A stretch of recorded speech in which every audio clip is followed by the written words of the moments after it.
एक बार एक शिकारी शिकार करने के लिए जंगल में पहुंचा। उसने अपने तीर पर बहुत ही खतरनाक जहर लगाया और शिकार को निशाना बना करके उसने तीर को छोड़ा, लेकिन उसका तीर चूक गया और तीर एक पेड़ पर जा लगा।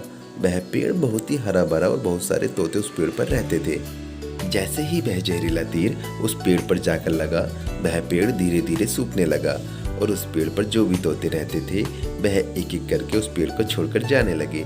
उस बड़े से पेड़ के कोटर में एक बहुत ही बूढ़ा तोता रहता था, जो बहुत ही धर्मात्मा और अच्छे मन का था।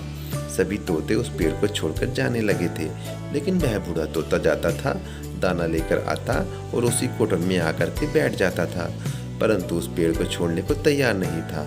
बूढ़े तोते के साथियों ने कई बार आकर उसे समझाया कि यह पेड़ सूख रहा है और किसी दिन भी गिर जाएगा, चलो किसी और पेड़ पर चलकर रहा जाए, परंतु वह बूढ़ा तोता वहां से जाने को तैयार नहीं हो रहा था। अब यह बात देवराज इंद्र तक पहुंची।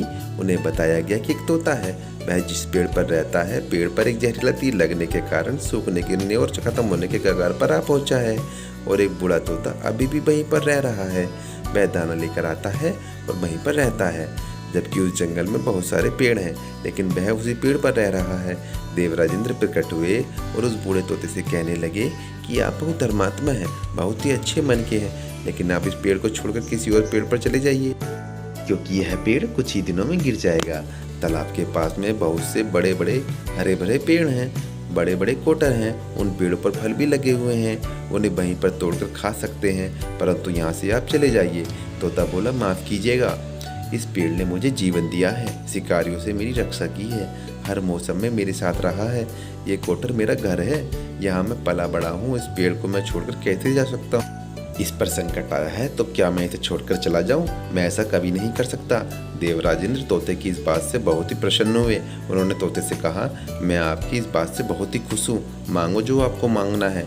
उस बूढ़े तोते ने कहा, मुझे बस इतना मांगना है, जिस पेड़ ने मुझे जन्म दिया, जहाँ मैं रहा पला बड़ा, जिसे आप मेरा जन्मभूमि कह सकते हो, आप इसे फिर से वैसा ही हरा भरा कर दो जैसा यह था। देवराज इंद्र ने अमृत से उस पेड़ को सींच दिया और पहले की तरह हरा भरा कर दिया। अब वापस से उस पेड़ पर आकर के बाकी तोते रहने लगे। वह बूढ़ा तोता कुछ समय तक और जिंदा रहा, फिर उसकी मृत्यु हो गई और वह स्वर्ग में चला गया।